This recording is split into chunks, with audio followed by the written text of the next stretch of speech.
Several days I've talked about in my blogs the different stack heights that in shoes and how that can affect your form and your pronation and your posture while you're running. Well, when I first started running longer distances, I thought I had to have a higher stack because that's what was recommended.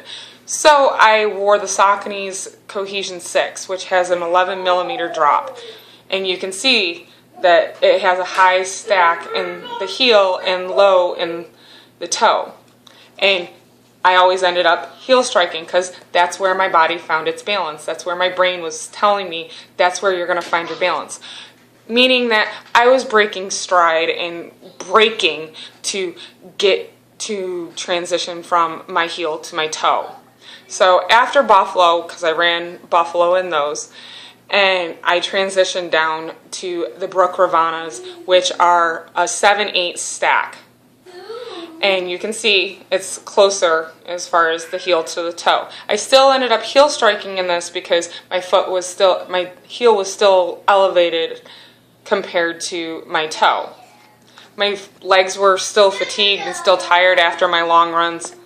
Now I'm training for marathon number 3, and I've transitioned down to a 3/4 and a 0 drop, and I rotate the two shoes. The 3/4 is the Newton Motion, and you can see it's much closer together as far as an even stack. And I don't really heel strike in these because it doesn't feel natural to heel strike in these.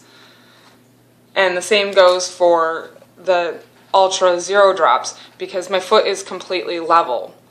And it's difficult to heel strike when your foot's level. Your brain's going to find its balance being on your mid to forefoot.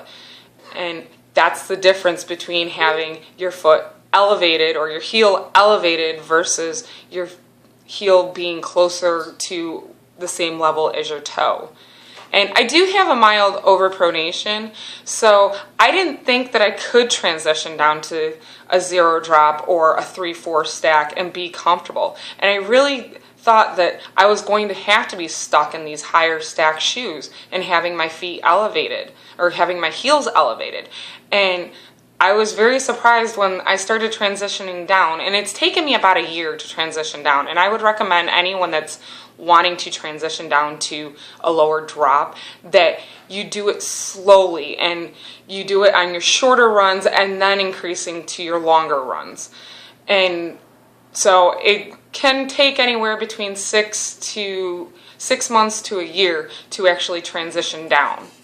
And now that I'm transitioned down, I'm able to run my longer runs without having the fatigue in my calves and in my knees and in my feet and my heels because I'm landing more on my mid to forefoot.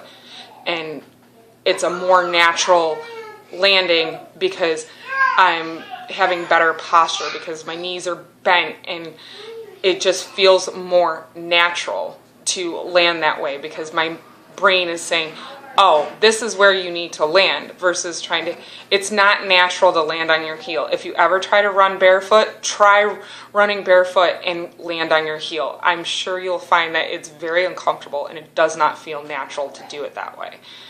And so I hope this is helpful in seeing the examples, and hopefully you can transition down too. I think you might find that your running will improve by transitioning down to a lower stack shoe. That's all I got for today. Thanks.